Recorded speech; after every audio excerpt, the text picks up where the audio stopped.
Assalamualaikum Waalaikumsalam warahmatullahi wabarakatuh. Ngantuk. Assalamualaikum Waalaikumsalam warahmatullahi wabarakatuh. Ngantuk.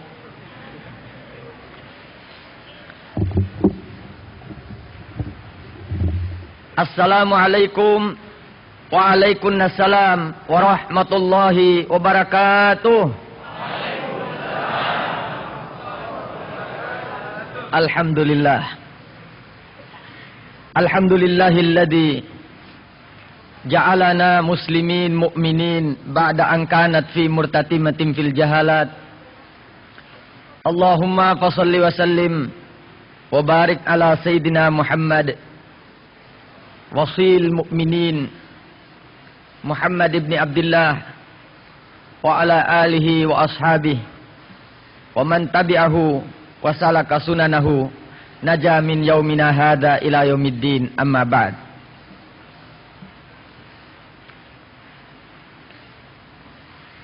Saya tidak suka diikat-ikat begini ini. Ini ya,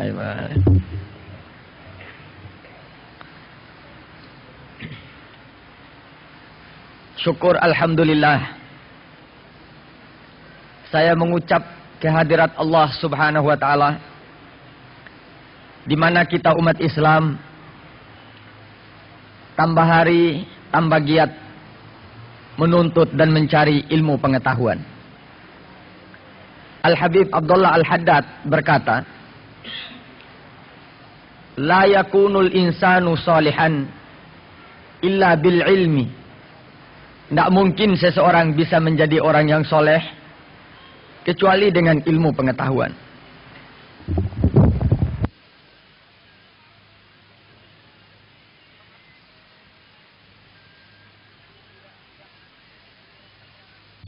Tidak mudah,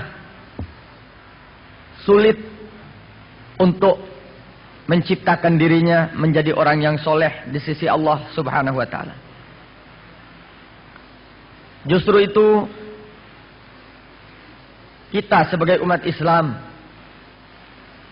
untuk tidaknya mudah terpengaruh oleh sesuatu yang dapat membawa kita kepada kelembah kehancuran dan kemusnahan, maka satu-satunya jalan adalah satu sama lain daripada umat Islam saling menunjang, saling mendukung, dan bersatu padu, mengikat antara satu dengan yang lain, cinta kasih, hormat menghormati, dan tetap beranggapan bahwa sesiapapun daripada umat yang telah mengikrarkan dua kalimat syahadat itu adalah saudaranya. Kemudian, di dalam kita hidup, perlu pula satu sama lain saling berwasiat. Seorang suami supaya berwasiat kepada istri. Seorang ayah supaya berwasiat kepada anak. Turun-temurun memberikan wasiat untuk tetap berpegang teguh kepada agama Allah Subhanahu wa taala. Wasiat di dalam Islam merupakan satu kewajiban. Seseorang saja hendak tidur, perlu dia menulis wasiat untuk dia taruh di bawah bantalnya. Karena kita tidak tahu apa kita ini tidur akan bangun besok pagi atau tidur tidak bangun-bangun sampai yaumil qiyamah. Jadi perlu kita menulis satu wasiat. Apa punya utang, apa punya kesalahan, apa yang harus dibagi daripada harta ini, apa yang akan dijadikan sebagai amal jariah, kita tulis, kita simpan. Inilah satu pratanda bahwa setiap muslim di dalam hidupnya supaya selalu bersiap-siap. Makanya Nabi bersabda, di antara persiapan hidupnya manusia, al-wudu'u silahul mu'min. Kita kemana pergi supaya selalu dengan berwudu. bersuci daripada hadas kecil dan hadas besar. Karena wudu adalah merupakan senjata bagi setiap orang yang beriman kepada Allah Subhanahu wa taala. Inilah contoh-contoh wasiat Rasulullah. Dan begitu pula nabi-nabi sebelum kita, sebelum Nabi kita Muhammad sallallahu alaihi wasallam. Mereka itu berwasiat kepada anak keturunannya supaya bertakwa kepada Allah, supaya tetap menyembah Allah, supaya tidak mensyarikatkan Allah. Ini wasiat mereka. Ada pula seorang tua berwasiat kepada anaknya. Karena wasiat ini merupakan kewajiban akhir hayat daripada orang tua ini, memanggil anaknya yang laki-laki berwasiat, wahai anakku, kalau aku nanti meninggal dunia, supaya engkau berpegang teguh dengan wasiat saya ini. Satu, adikmu dua yang wanita ini, supaya engkau kawinkan dengan orang-orang yang keturunan baik-baik, orang-orang yang punya iman, orang-orang yang seagama dengan kamu. Ini wasiat orang tuanya. Yang kedua, kalau sempat di dalam hidupmu, supaya ananda jangan terlalu dekat dengan raja-raja. Sekarang alhamdulillah tidak ada raja ya. Yang ketiga, supaya jangan kamu memelihara anak haram. Tahu anak haram? Anak hasil daripada produksi kumpulan kerbau. Yang keempat, jangan kamu buka rahasia, maaf Bu ya. Jangan kamu buka rahasia yang penting-penting kepada istri. Sebab istri, perempuan, wanita, mudah terperucut untuk bercakap dan berbicara. Kadang-kadang urusan yang tidak penting dia berbicara. Jadi jangan kamu buka rahasia anakku kepada istrimu ya. Iya bah, kata si sang anak. Bu, jangan marah ya. Sebab ini nasihat. Kalau sudah tahu nasihat, nanti kita bisa pegang rahasia. Bapak-bapak boleh menyerahkan nasihat kepada ibu, boleh berwasiat kepada ibu, boleh memberitahukan rahasia apapun kepada ibu, asal ibu sudah memiliki ini tentang ilmu pengetahuan. Akhirnya, beberapa hari ayah ini memberi wasiat, si sang ayah pun meninggal dunia. Kenapa sang ayah ini memberi wasiat? Karena wajib berwasiat. Bismillahirrahmanirrahim.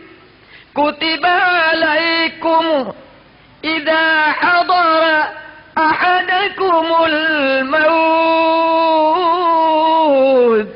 in taraka khairanil wasiyatu lil walidaini wal aqrabin. In taraka khairanil wasiyatu lil walidain wal aqrabin bil ma'ruf haqqan 'alal muttaqin. Jadi orang yang suka berwasiat itu, itulah tanda orang itu betul-betul punya takwa kepada Allah Subhanahu wa taala. Kita diperintah puasa oleh Allah. Kutiba alaikumus shiyam. Diwajibkan atasmu puasa.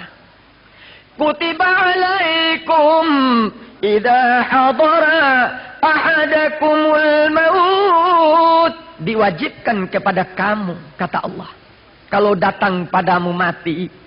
In taraka khairanil wasiyatu lil walidain. wal aqrabina bil ma'ruf. Supaya memberi wasiat kepada kedua ayah atau ibu atau kepada keluarga yang dekat. Wasiat yang baik. Haqqan 'alal muttaqin. Ini perbuatan yang sangat baik untuk orang-orang yang punya takwa kepada Allah Subhanahu wa taala. Wasiat sang ayah, nah, jangan sampai adikmu dua perempuan ini sembrono kawin.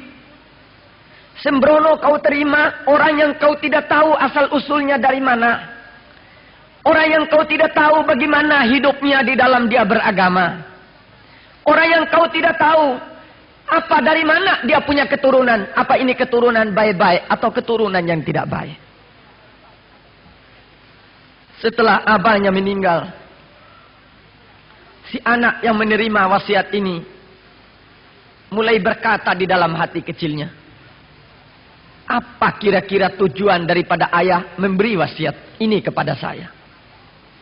Akan saya uji coba. Di mana letak kebenaran daripada wasiat ayah yang harus dan yang memperkenankan adik saya ini untuk kawin harus daripada orang-orang yang keturunan baik-baik. Tahu-tahu muncul seseorang dengan gagahnya, pakaian safari, pakai mercy, ting, bunyi klakson. Assalamualaikum. Waalaikumsalam. Saya ini datang, alhamdulillah ingin meminang adik sampean. Oh, terima. Langsung terima. Nggak pakai tanya-tanya dari mana orang ini, namanya siapa abahnya. Nggak pakai tanya-tanya agama apa, nggak pakai tanya-tanya. Terima. Mau kawin kapan? Ya kapan saja. Ini hari kawin. Kawin. Angkah tuka wazawatuka. Karena lihat orang ini hebat, punya kekayaan, baju bagus, tampan, nggak pakai tanya dari mana asal usul agama apa yang dia pakai.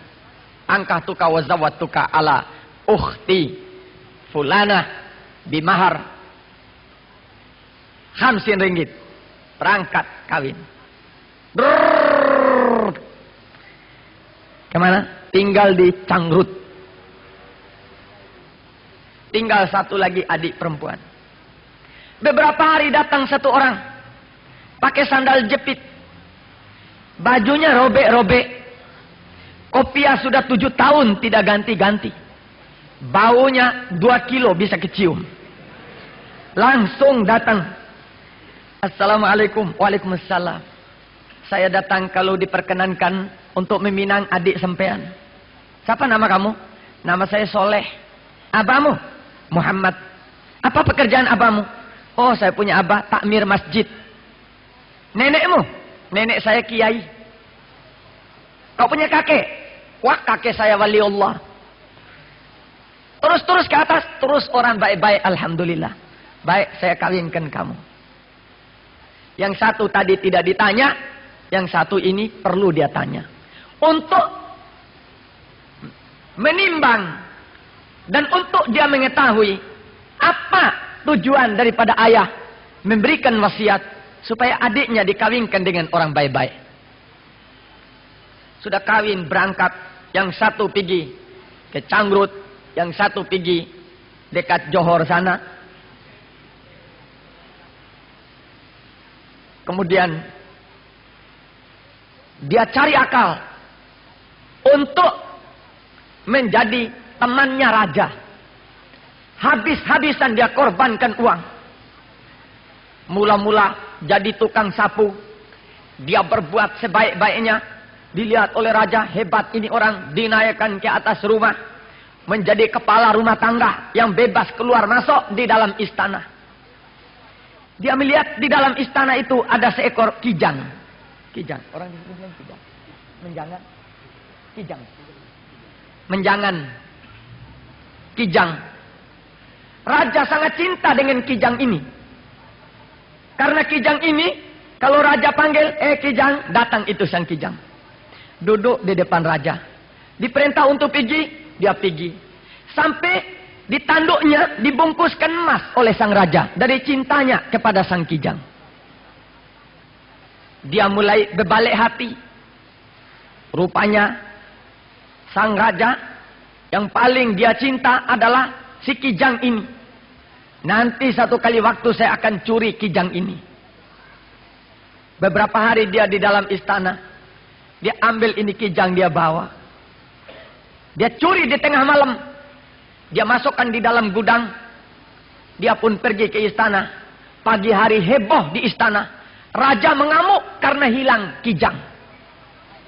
Semua surat yang disodorkan tidak mau diteken, tersetan. Kijang mana? Ditanya ke sana, ditanya ke sini, tidak ada yang tahu kemana perginya sang kijang. Akhirnya raja menyebarkan mata-mata. Apa mata-mata? Polis. Yang mengetahui, yang mencari tahu di mana sang kijang ini pergi. Keluar masuk polis. Tidak ada yang menemukan kijang. Dikerahkan polis wanita. Yang tua, yang muda, diangkat jadi polis.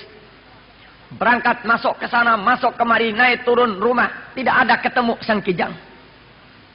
Lama-lama si orang laki ini berkata kepada istrinya, besok kita makan dendeng. Iya, saya ini sedang ngidam mau makan dendeng. Betepatan. Besok dia bawa dendeng. Istriku yang tercinta. Iya bang. Jangan sampai kau buka rahasia ya. Iya bang. Rahasia apa bang? Supaya kamu tahu. Ini dendeng kijang. Kijangnya raja. Itu saya yang curi, saya yang sembelih. Jangan kamu buka rahasia ini. Walaupun kepada siapa-siapa. Tidak bang, tidak bang. Saya mesti jaga baik-baik bang. Baik. Kemudian dia cari anak haram. Cari keluar masuk kampung. Di mana bisa ketemu anak haram. Akhirnya orang beritahu ada di rumah situ anak haram. Baru berumur 7 tahun. Dia ambil itu anak haram. Dia kasih uang sebanyak-banyaknya. Supaya bisa tinggal di rumahnya. Semua apa yang diwasiatkan abahnya. Dia tidak kerjakan. Malah dia bertentangan dengan wasiat abahnya. Faman baddalahu ba'dama sami'ahu fa innama ismuhu 'ala alladhina yubaddilunahu innallaha sami'un 'alim. Kalau wasiat itu orang berani ganti, berani tukar supaya siap untuk menerima adab dari Allah Subhanahu wa taala. Mungkin ada seorang ayah, kalau aku mati nak, tanah di sebelah sana supaya diwakafkan untuk masjid Darun Naim. Setelah abahnya meninggal, dia lihat harga mahal. Nggak usah, kita sengsara, kita jual aja, kita bagi-bagi untuk kita. Dosa besar bagi dia karena tidak menjalankan tugas wasiat dari sang ayah. Anak ini semua pekerjaan yang diperintah oleh abahnya, dia bertentangan. Dilarang pelihara anak haram, dia pelihara anak haram. Dilarang buka rahasia sama istri, dia buka rahasia sama istri. Dilarang untuk menikahkan anak adiknya dengan orang yang tidak diketahui dari mana asal usul dan keturunan baik-baik, dia kawinkan dengan orang yang seperti itu. Dilarang oleh ayahnya dekat dengan raja-raja, dia malah mendekat kepada raja sampai keluar masuk di dalam rumahnya raja. Malah mencuri lagi menjangannya raja. Semua 4 perkara dia kerjakan. Tinggallah anak yatim di dalam rumah, anak haram di dalam rumah. Polisi-polisi tetap naik turun rumah. Naik satu perempuan tua. Assalamualaikum. Waalaikumsalam. Sedang apa di? Aduh, saya punya perut ini ndak enak. Sedang ngidam saya ini. Oh, barangkali mau makan belimbing ya? Ndak. Duduk, ngobrol sampai jam makan. Sudah makan, dendeng digoreng. Masya Allah, kata orang tua. Enaknya bau dendeng. Iya, nanti kita makan dendeng. Jangan pulang dulu. Ini baiknya wanita. Kalau sudah ketemu tamu, eman untuk tamu itu pulang. Jangan dulu. Karena masih banyak yang akan diperbincangkan. Iya, tak pulang. Makan. Ya Allah, enaknya dendeng ini. Iya, ini dendeng. Tapi jangan buka rahasia ya. Nih. Jangan buka rahasia. Jangan buka rahasia. Rahasia apa? Tidak, saya akan tutup rahasia. Iya, ini dendeng menjangannya raja. Disembelih sama suami saya. Tapi jangan sampai buka, jangan sampai orang tahu, jangan sampai orang lain tahu, sama nenek aja yang tahu ya. Iya, saya akan tutup rahasia ini. Makan, nenek minta tolong kasih saya sepotong supaya nanti malam saya bisa makan di rumah. Oh, dibungkuskan, masukkan. Biasa kan perempuan kasih masuk di sini. Kalau dapat uang. Kenapa wanita banyak kena kanker? Semua ditaruh di sini. Tanggal 1 terima gaji dari suami, tidak bakal keluar lagi. Pergi di pasar jual daging, masuk. Semua ditaruh di sini. Ketemu suami, Pak, semua kena kanker. Karena tidak belajar tentang kebersihan di dalam agama. Uang bukan di sini letaknya. Di sini ini hanya khusus untuk yang punya. Uang tidak ada urusan. Uang itu mahar. Boleh ditaruh di dalam laci, boleh ditaruh di dalam kas, boleh ditaruh di bawah bantal, boleh ditaruh di kasnya masjid, boleh ditaruh di kasnya pertapis, boleh ditaruh di dalam kantongnya orang miskin dan anak yatim serta janda. Bukan tempatnya di sini. Salah kalau kita taruh di sini. Tidak ada ajaran Rasulullah SAW suruh taruh uang itu di sini. Di dada tidak ada. Taruh uang di kantong atau di tangan. Di dada hanya kita taruh iman dan takwa kita kepada Allah Subhanahu wa taala. Makanya sedikit-sedikit wanita di mana kena kanker dibuat dada. Balak dari Allah Subhanahu wa taala. Dosa karena melanggar perintah Allah Subhanahu wa taala.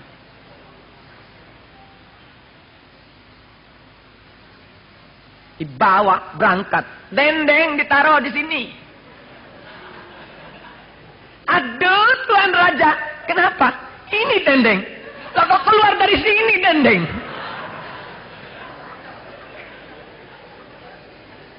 Tuan Raja, Tuan Raja.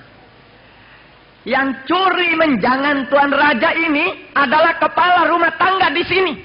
Ini saya dapat dari istrinya di rumahnya. Istrinya yang kasih tahu saya bahwa dia yang mencuri itu menjangan. Marah sang raja. Si suaminya lagi di pasar, dengar berita bahwa tentara polis sudah dikirim untuk menangkap dia. Dia lari cepat pulang ke rumah. Dia panggil anak haram. Nak, nanti kalau ada polis datang tanya bapak, kasih tahu bapak tidak ada. Bapak ada sembunyi di atas ya anak. Iya pak, kau berdiri di pintu ya, berdiri dia di pintu. Datang polis, barisan betis, keliling dia punya rumah. Mana bapakmu? Tidak ada, tidak ada. Mulutnya bilang tidak ada, tapi tangannya kasih tunjuk ke atas. Ini predikat munafik di dalam agama. Lain bicara, lain di hati. Innal munafiqina fid darkil asfal minan nar. Orang yang munafik letaknya ada di dalam neraka yang paling dalam, kata Allah Subhanahu wa taala. Kenapa manusia bisa jadi munafik? Tidak akan terjadi munafik hanya pada anak yang keluar dan dilahirkan oleh sang ibu yang tidak diakadkan nikah sah menurut agama ajaran Nabi Muhammad sallallahu alaihi wasallam. Justru itu Islam mengharamkan perhubungan sebelum kita diakad. Karena Islam tidak menghendaki seseorang umatnya menjadi manusia yang munafik. Tidak ada. Mana? Tidak ada. Si ayah lihat dari atas. Masya Allah. Masya Allah. Makanya abah saya berkata tidak boleh pelihara anak haram di dalam rumah. Lain di mulut, lain di hati. Naik polis tangkap. Turun. Turun dia. Dibawa ke raja. Sujud dia. Tuan Raja, mohon ampun. Tidak. Tuan Raja, kasihani saya, Tuan Raja. Tidak ada kasihan. Mana menjangan saya? Sudah saya sembelih, Tuan Raja. Kau harus dihukum mati. Teringat dia. Oh, rupanya ini maka ayah saya melarang berteman dengan raja. Lebih mahal menjangan daripada manusia seperti saya sebagai teman akrabnya. Karena setiap raja selalu bersifat egoisme. Sifat egois tidak diperkenankan oleh agama untuk menghinggap di dalam tubuh orang yang beriman. Makanya kita mengucap La ilaha illallah. Tidak ada Tuhan selain Allah. Berarti hamba harus selalu sujud kepada Allah. Tidak mempunyai sifat egois di dalam jiwa dan hatinya. Menemui kesulitan dia sujud kepada Allah. Menemui kesusahan dia sujud kepada Allah. Menemui kesenangan dia sujud kepada Allah. Karena sifat egois tidak ada. Dia tetap menyembah kepada Tuhannya. Allah Rabbul Alamin. Tolong Tuan Raja. Tidak. Atau kau kalau tidak mau dihukum bunuh. Kau harus ganti dengan 400 ekor onta. Di mana saya dapat Tuan Raja? Saya kasih tempo seminggu. Tidak kau dapat bayar, kau tetap dihukum mati. Ya Tuan Raja, berikan izin saya untuk pergi ke saya punya ipar. Saya punya ipar seorang kaya raya. Yang dulu datang pakai Mercy,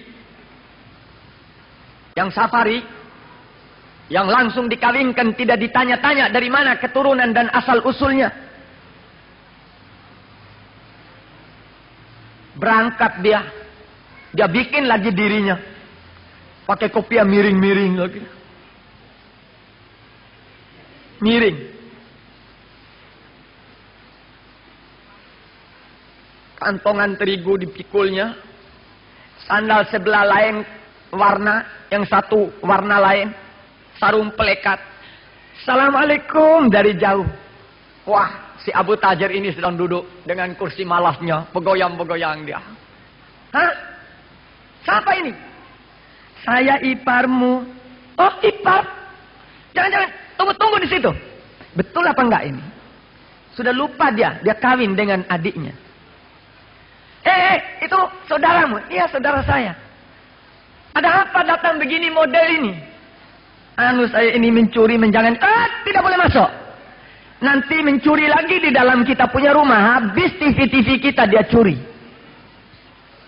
Jadi, saya mau minta tolong supaya bisa dibayar. Itu menjangannya raja dengan 400 ekor onta. Wah, maaf saja sekarang belum bisa saya bantu. Pulang dia menangis meneteskan air mata. La ilaha illallah. Rupanya ini larangan ayah saya itu. Pergi dia kepada iparnya. Yang keturunan baik-baik itu tadi. Assalamualaikum. Waalaikumsalam. Kenapa begini? Cepat-cepat ke sini. Baku peluk, bercium-ciuman. Mukmin. Tidak pandang kaya, tidak pandang miskin. Al-mu'minu sawasya, kata Nabi Muhammad SAW. Si mukmin itu sama rasa, sama rata. La yafdulu alaikum arabiyun ala ajamiyun. Tidak mulia orang Arab daripada orang ajam. Tidak mulia orang ajam daripada orang Arab. Faddalakumullahu bitaqwakum. Kamu menjadi mulia. Bagaimana bentuk takwa dan iman kamu di dalam hatimu? At-taqwa hahuna, kata Nabi. Takwa berada di dalam hati sanubari setiap orang yang beriman kepada Allah. Dik, dia panggil. istrinya. Kasih keluar baju yang baru-baru di lemari, suruh ganti cepat ini. Tidak boleh, nanti dilihat kita punya tetangga ya apa, kita punya ipar. Kasih baju yang baru, sarung yang baru, sorban yang baru, semua serba baru. Lalu duduk. Bagaimana kabar di kampung? Baik semua, cuma saya ini ada kesulitan. Oh, jangan bicara soal kesulitan. Semua saya tanggung. Loh, ini berat. Semua tidak ada yang berat, ringan. Makanya orang Arab suka berkata, al-baitu baituk. Rumah ini rumahmu. Kalau sudah datang itu tamu, rumah ini rumahmu. Ahlan wa sahlan. Kamu jadi keluargaku dan semua mudah segala urusan di dalam rumah. Tapi sebenarnya bukan orang Arab punya peradaban ini. Peradaban Nabi Muhammad SAW yang harus menjadi perbuatan daripada setiap umat Nabi Muhammad SAW. Al-baitu baituk, ini rumah untuk kamu sudah. Kecuali satu, istri saya. Rumah boleh ambil. Semua boleh ambil. Satu tidak boleh ambil.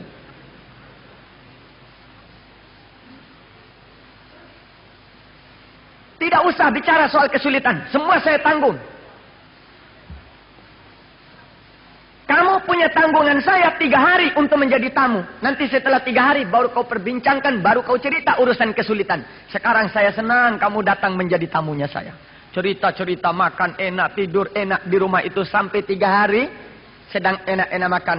Dia berkata, ayo sekarang kau cerita apa yang terjadi. Saya mencuri menjangannya raja. Ganti menjangan.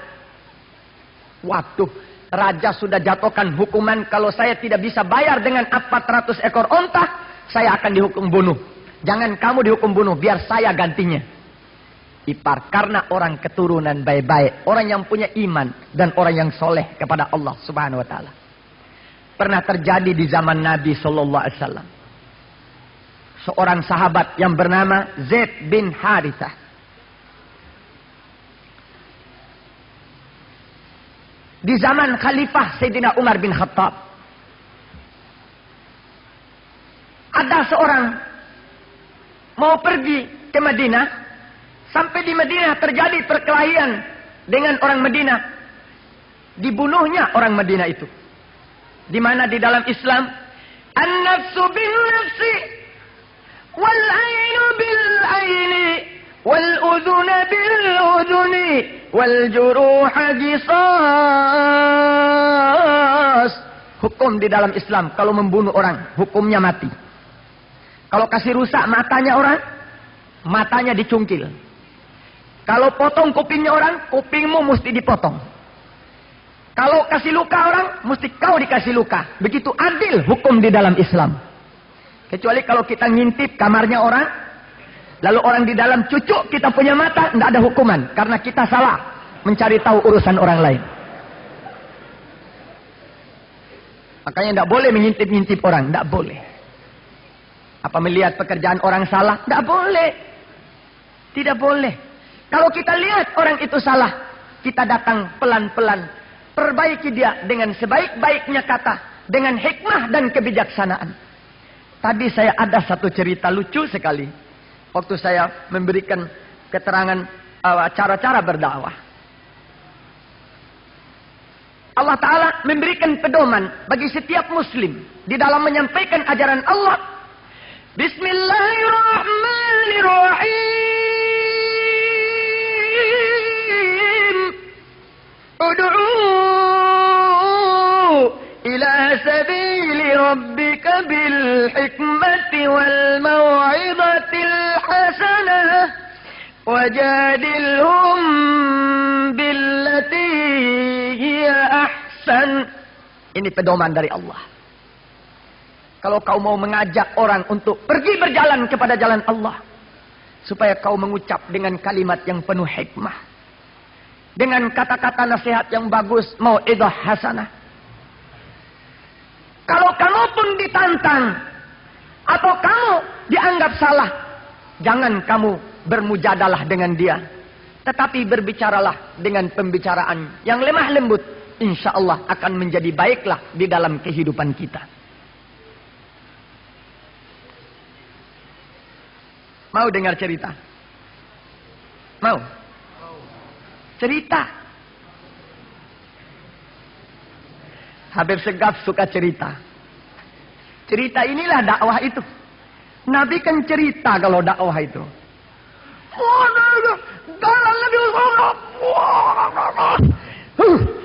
Kalau bercanda, ini mengamuk apa pidato ini?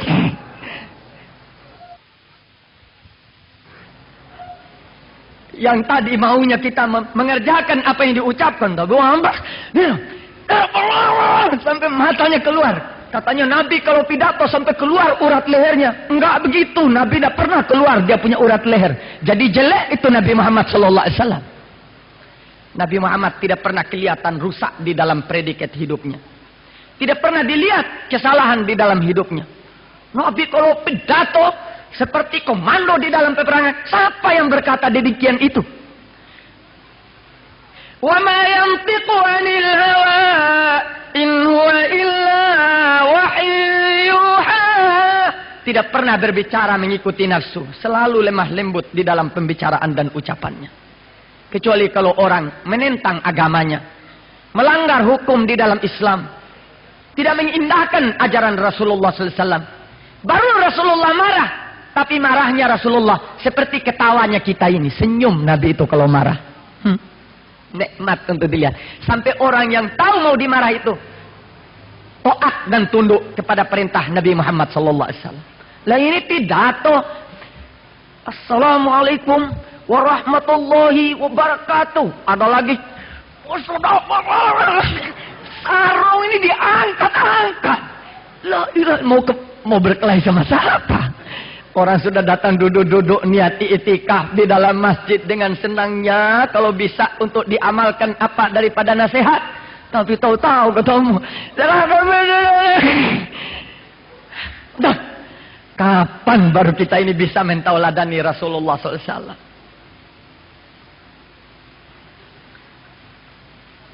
Sedikit kita menyimpang. Pernah ada seorang kiai punya pondok pesantren.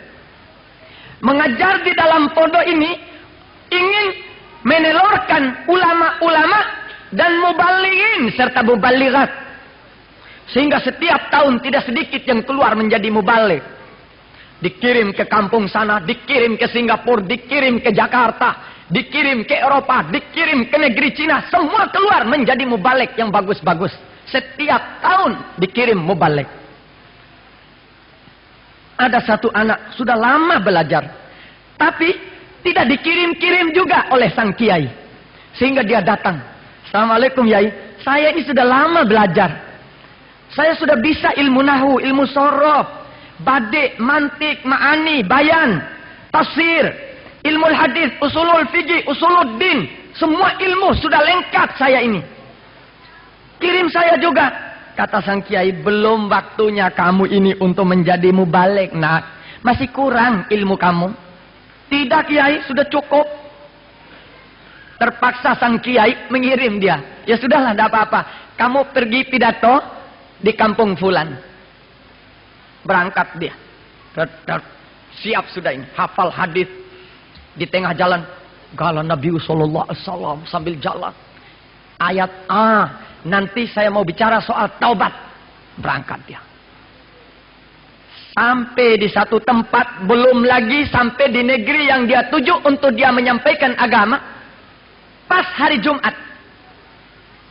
Dia buka tas, pakai pakaian ulamanya.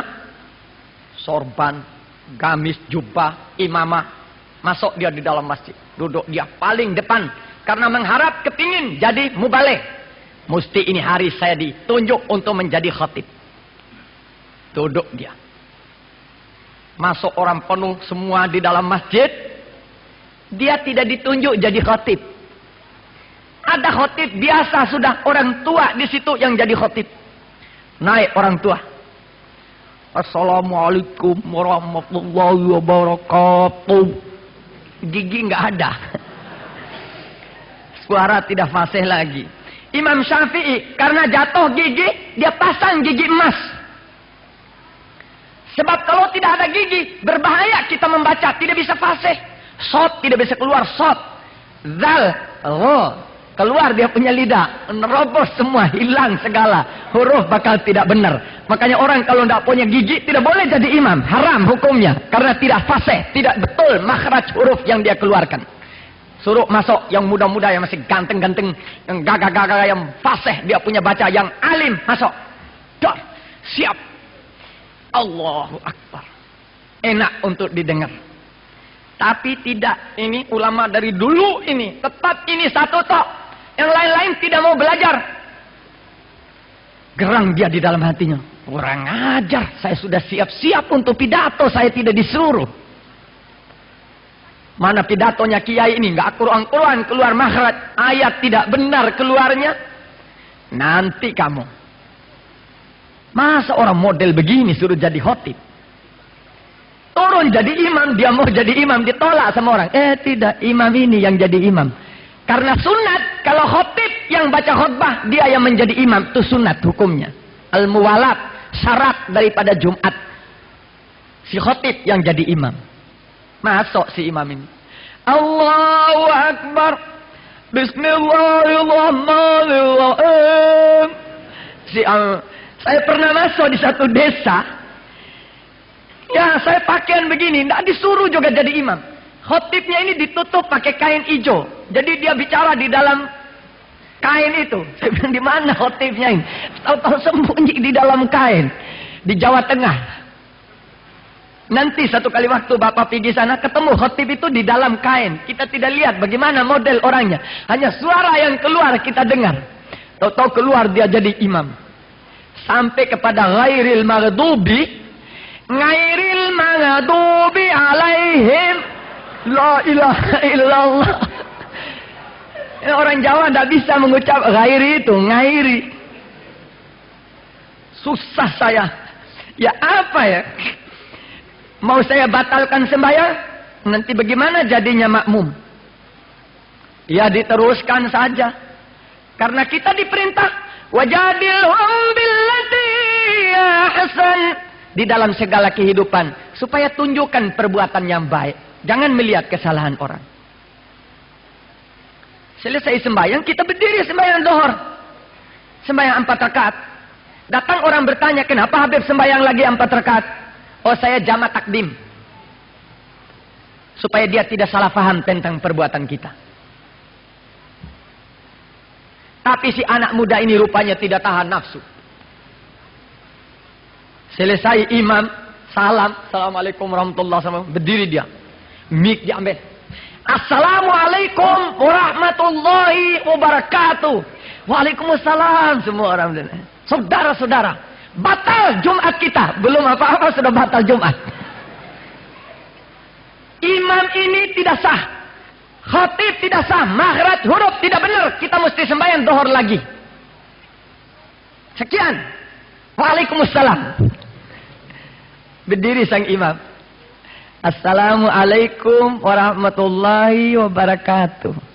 Waalaikumsalam. Hadirin sidang Jumat yang mulia.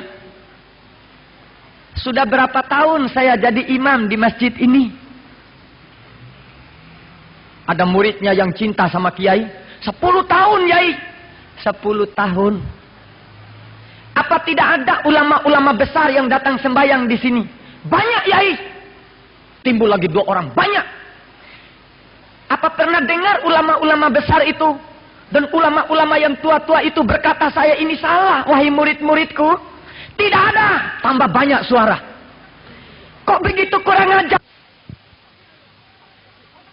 Kiai dihantam sama orang satu masjid. Sampai benjol-benjol dia punya muka.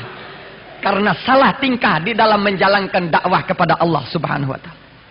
Benjol dia. Mata kirinya biru. Dipukul. Dihantam. Lari dia. Sampai tasnya ketinggalan di masjid. Lari. Mau pergi sampai kepada tempat dakwah yang diperintah oleh kiai. Malu karena muka sudah bengkak-bengkak. Terpaksa pulang kepada kiai. Assalamualaikum. Loh, nah, kenapa bengkak-bengkak kau punya muka? Dipukul orang satu masjid saya kiai. Lah itulah saya berkata, kau belum boleh untuk menyampaikan ajaran Allah. Karena kau belum dapat, belum memiliki ilmu tentang kemasyarakatan, ilmu masyarakat, ilmu tentang pergaulan. Jadi seorang mubaligh tidak cukup dia hafal Quran, tidak cukup dia hafal hadis, tidak cukup dia tahu fikih, tidak cukup dia tahu hukum. Dia harus tahu cara bergaul dengan masyarakat. Bagaimana bergaul dengan orang tua, bagaimana bergaul dengan sesama pemuda, bagaimana bergaul dengan anak-anak kecil, bagaimana bergaul dengan ibu-ibu, bagaimana bergaul dengan adik-adik. Harus dipelajari. Bagaimana duduk di tengah orang banyak, bagaimana cara berdiri, bagaimana cara berjalan, bagaimana cara sembahyang, supaya orang tidak menyangka macam-macam. Ini harus dipelajari semua demi kelengkapan untuk bisa kita masuk di dalam golongan orang-orang yang bisa menyampaikan ajaran Allah dengan hikmat dan bijaksana. Tapi ini tidak sampai. Kata sang kiai, baik nak, nanti Jumat depan kamu berangkat sama saudaramu ini. Ini yang sudah lulus untuk menyampaikan ajaran dan dakwah. Iya, iya, hari Kamis berangkat. Dua-dua berangkat cerita-cerita di jalan. Ini masih biru-biru. 1 minggu masih biru. 1 masjid pukul. Sudah katanya, itu masjidnya. Ya. Sekarang Jumat, kamu tidak usah masuk masjid. So, nanti kalau orang lihat kamu lagi berjalan sama saya, jadi sasaran saya lagi. Kamu tidak usah Jumat. Tidak usah Jumat. Sebab seorang musafir boleh pergi Jumat, boleh tidak. Tapi kalau dia pergi Jumat, dapat pahala Jumat dan dapat pahala sunat karena dia pergi menjalankan Jumatnya. Sama dengan ibu-ibu. Kalau ibu-ibu tidak wajib pergi Jumat. Tetapi kalau ibu pergi Jumat, mendapat pahala Jumat dan mendapat pahala sunat melakukan Jumat.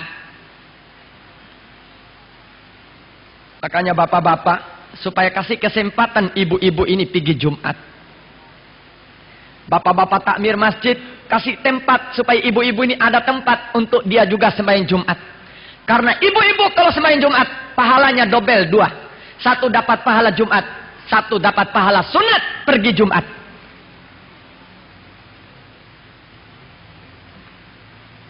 Duduk dia. Yang 1 masuk masjid, sudah penuh masjid. Imam tua itu lagi yang jadi imam. Karena pemudanya tidak mau belajar.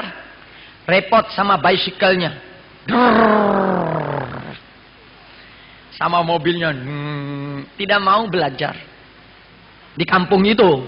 Kalau di Singapura pemudanya semua mau belajar. Masuk imam itu lagi yang naik jadi khotib. Ketawa juga di dalam hatinya. Memang kiai ini salah. Hurufnya bukan salah pidatonya. Makhraj hurufnya itu tidak benar. Turun dia langsung jadi imam lagi. Masya Allah. Pantas teman saya juga tidak tahan hati. Dia mengamuk di dalam masjid. Selesai imam salam. Assalamualaikum warahmatullahi wabarakatuh. Berdiri juga dia. Assalamualaikum warahmatullahi wabarakatuh. Waalaikumsalam. Kiai lihat, alhamdulillah tamu sekali ini lain sama salam yang dulu. Yang dulu, assalamualaikum warahmatullahi wabarakatuh. Yang dulu, ini tidak. Assalamualaikum warahmatullahi wabarakatuh. Penuh merendah, tawadhu. Senang hatinya kiai. Ada takmir berkata jangan pidato. Enggak, dia pidato. Katanya si kiai. Alhamdulillah, saya hari ini bisa sembahyang Jumat di masjid ini.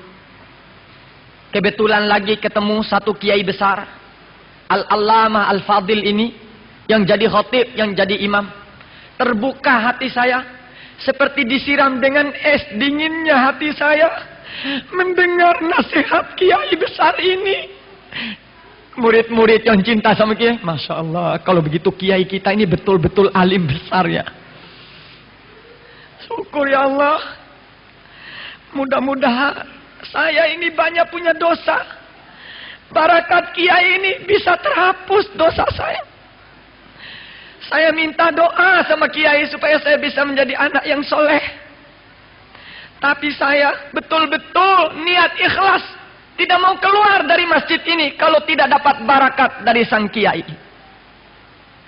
Kiai mulai ketawa kiainya. Masya Allah.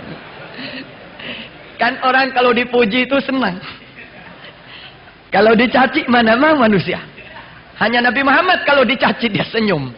Tapi kita kalau dicaci matanya melotot.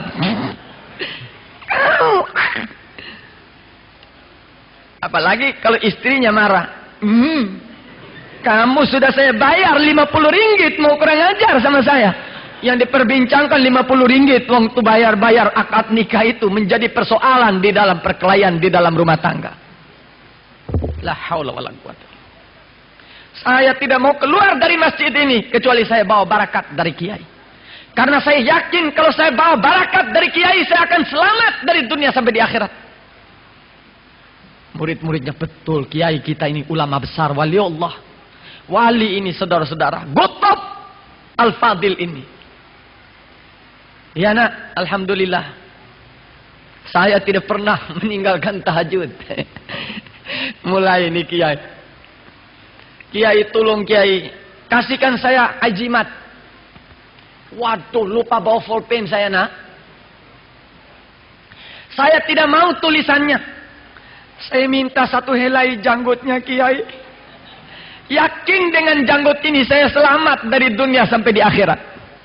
Ini ya boleh ambil tapi satu saja ya, satu ya. Ya dicabut, dikorek-korek sama dia. Kan orang seneng, apalagi dikorek sama yang matanya sih. Bismillahirrahmanirrahim. Ya Allah kasih barakat. Tek satu janggut. Saudara-saudara, saya yang paling beruntung. Kalau seandainya saya berjalan di padang pasir ini ketemu harimau, saya yakin saya kasih tunjuk janggutnya kiai, pasti harimaunya lari. Alhamdulillah, alhamdulillah. Bisa kebal saya dengan janggutnya kiai. Saudara-saudara sudah lama belajar tidak dapat janggutnya kiai. Coba jawab tidak. Ambil barakat cepat daripada ketinggalan. Muncul orang satu masjid. Kiai saya satu kiai. Ribut. Berebut janggutnya kiai. Habis janggut. Yang datang bilang kumisnya dicopot. Bulu-bulu mata. Alis-alis. Habis. Bulu dada ada. Dicabut bulu. Habis bulu. Seperti ayam. Kiai ini kok. Habis bulu. Orang ambil dia punya jubah, dipotong-potong jubah. Sorbannya lagi. Semua tinggal sarung. La ilaha illallah. Lari kiai pergi dia punya rumah. La ilaha illallah. Tutup cepat rumah. Kenapa ya? Satu masjid ambil barakah dari sana sampai mana janggut? Sudah habis yang diambil orang. Kumis-kumisnya habis kumis-kumis saya. Masya Allah, masya Allah. Ya mati saya ini. Masih ada lagi yang datang belakangan. Tolong kiai, tolong kiai. Teriak istrinya, tidak ada lagi bulu kiai ini habis.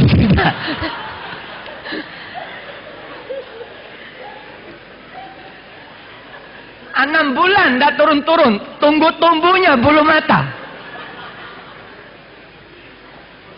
Ibu-ibu senang-senang cukur gondor alis, ganti lagi potlot tinta. Tuh parnetnya kiai.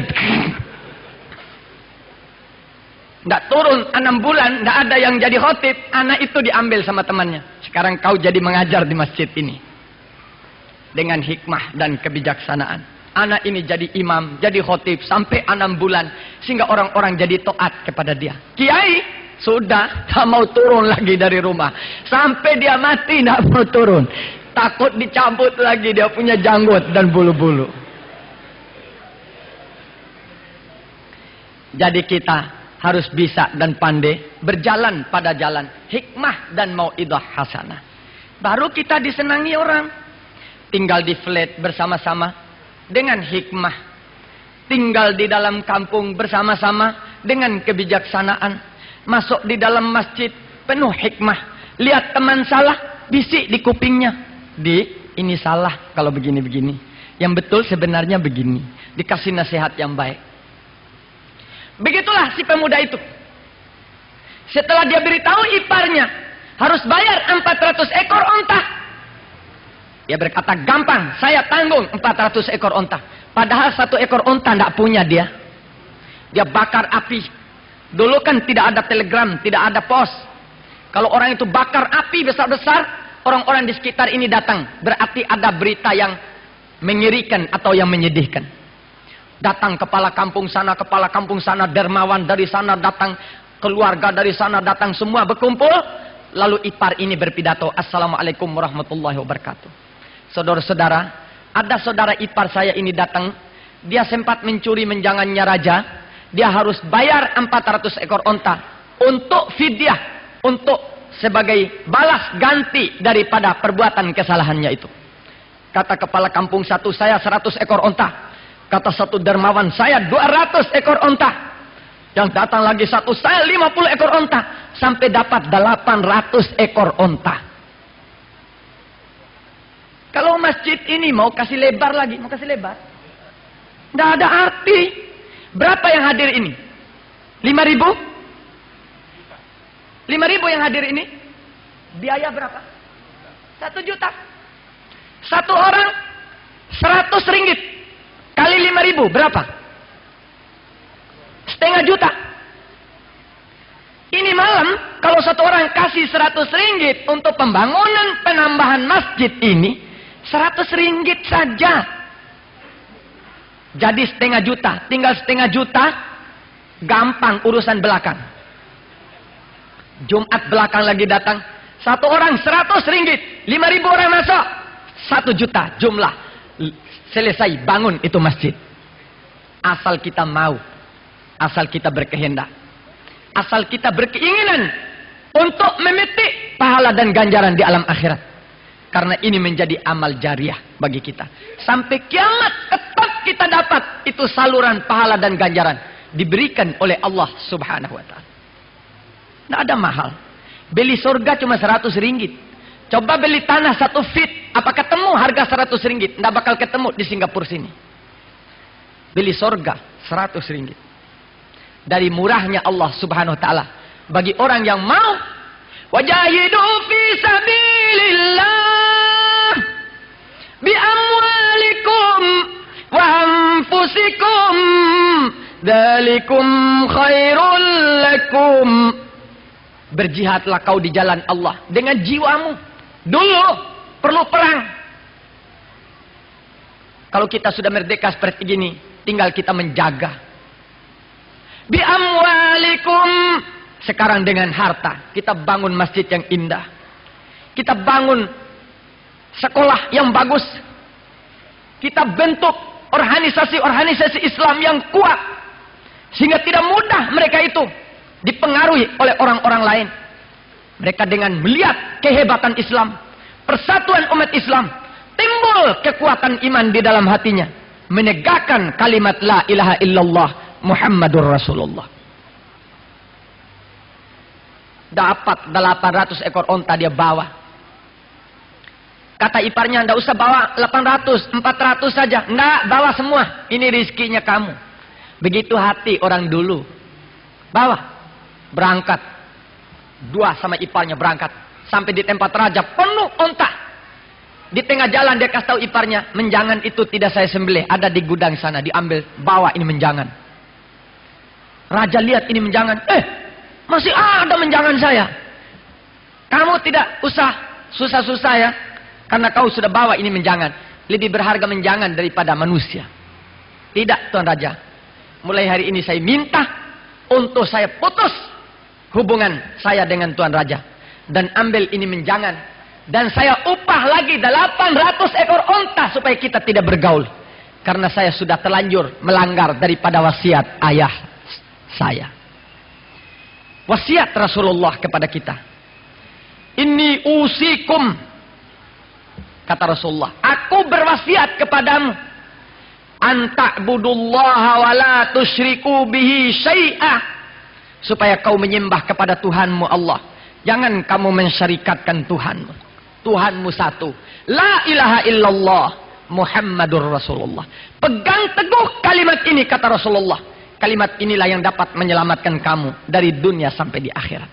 Mudah-mudahan Allah Subhanahu wa taala memberikan kepada kita hidayah, taufik, menunjukkan kepada kita jalan yang lurus, selalu berpegang teguh dengan kalimat Allah dan satu sama lain saling cinta karena Allah.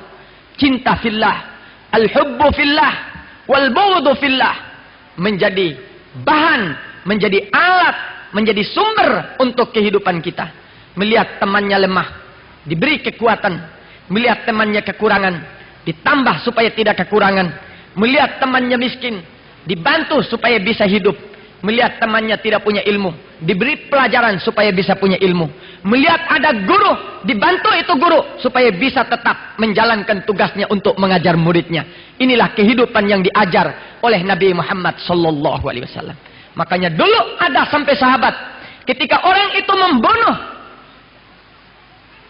orang Madinah, timbul satu hukuman yang diputuskan oleh Khalifah Umar bin Khattab bahwa pembunuh ini harus dibunuh. Tetapi